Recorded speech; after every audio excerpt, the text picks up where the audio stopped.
Bismillahirrahmanirrahim. Assalamualaikum warahmatullahi wabarakatuh. Kembali lagi dengan saya di konten yang sama, yakni konten Sari Panggabean. Jangan lupa like, komen, dan share ya. Terima kasih. Bye. Kali ini saya akan membahas tentang teladan Rasulullah, 7 cara minum. 7 cara minum Rasulullah. Minum adalah salah satu aktivitas yang paling sering dilakukan oleh setiap orang. Semua makhluk hidup pasti butuh minum karena tubuh memerlukan cairan tetap yang berfungsi dengan baik. Bila kekurangan minum, tubuh rasanya akan menjadi lemas dan tenggorokan seakan kering. Cairan yang masuk ke dalam tubuh memiliki manfaat untuk menghilangkan dahaga, menyegarkan tenggorokan, menambah oksigen, menghilangkan racun, dan juga sebagai sumber energi bagi tubuh. Namun, tahukah kamu bahwa sebenarnya untuk minum itu ada tata cara tersendirinya? Banyak yang masih belum mengetahui tentang cara minum yang baik. Dalam Islam sendiri sangat ditekankan untuk mengikuti adab minum yang baik dan benar seperti yang dicontohkan Rasulullah SAW semasa hidupnya. Tujuannya tentu bukan semata-mata ibadah, melainkan ada unsur kebaikan untuk kesehatan apabila dilakukan. Inilah 7 cara minum yang baik sesuai dengan adab minum ala Rasulullah SAW. Inilah 7 cara minum yang baik sesuai dengan adab minum ala Rasulullah SAW. Pertama, niat.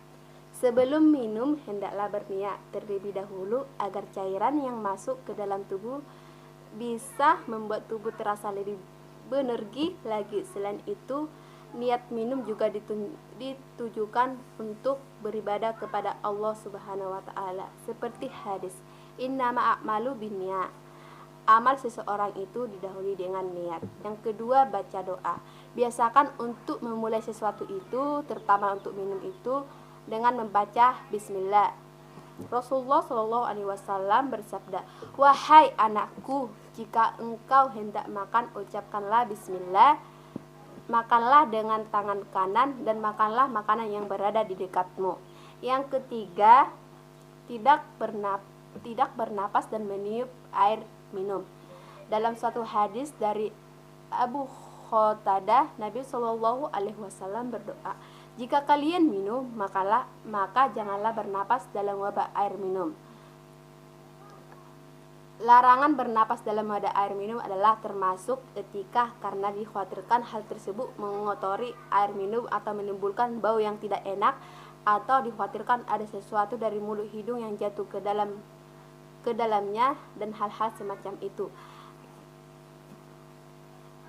Anas bin Malik radhiyallahu anhu, beliau mengatakan, ketika Rasulullah SAW minum, beliau mengambil napas dari luar